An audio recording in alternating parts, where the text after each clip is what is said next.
Hey guys, we're back with week 3, and today we're going to talk about loss of posture in your backswing and why that could happen to you if you have a physical limitation.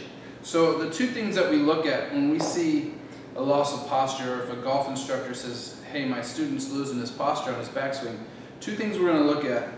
And one is how far they can bring their arms up and keeping them straight while in their posture.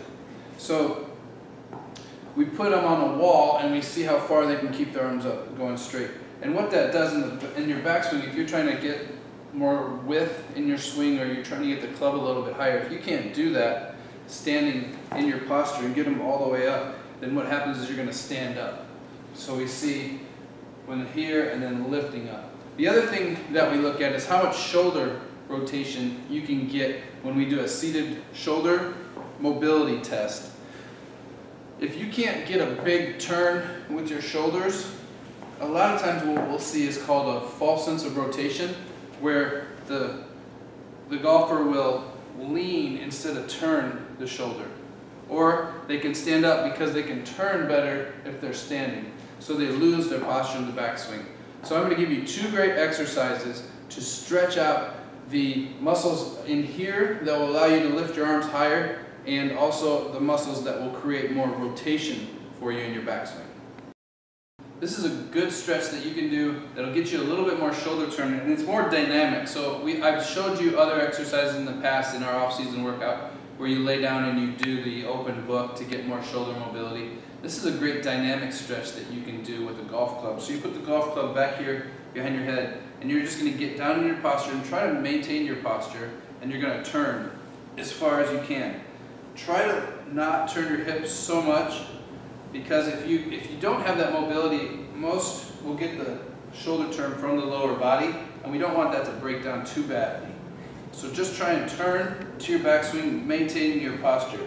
Another great way to measure that you're maintaining your posture is that you hold the club and hold it further out on your left side if you're a right-handed golfer, and then you're just going to take a backswing and watch that the club points to the ground rather than pointing back in the distance somewhere, and it's more parallel to the ground. So we want the club to point to the ground.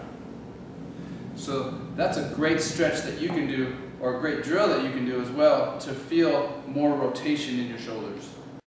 Here's a stretch that'll get you more mobility or flexibility in what's called the lat muscle and the shoulder and tricep. So you take a big ball like this on your knees, and then you're going to go forward, put your head down in between your arms, and then drop your chest as far as you can.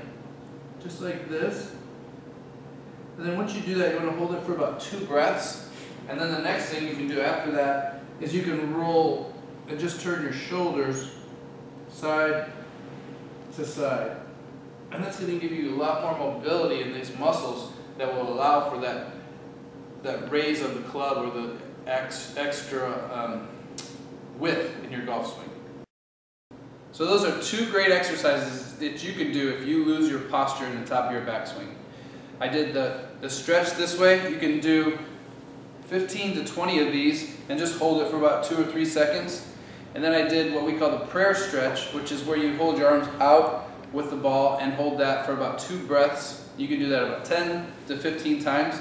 And then also the twist, which will get you more flexibility in those muscles there. So try those if you tend to lose your posture, and we'll see you next week.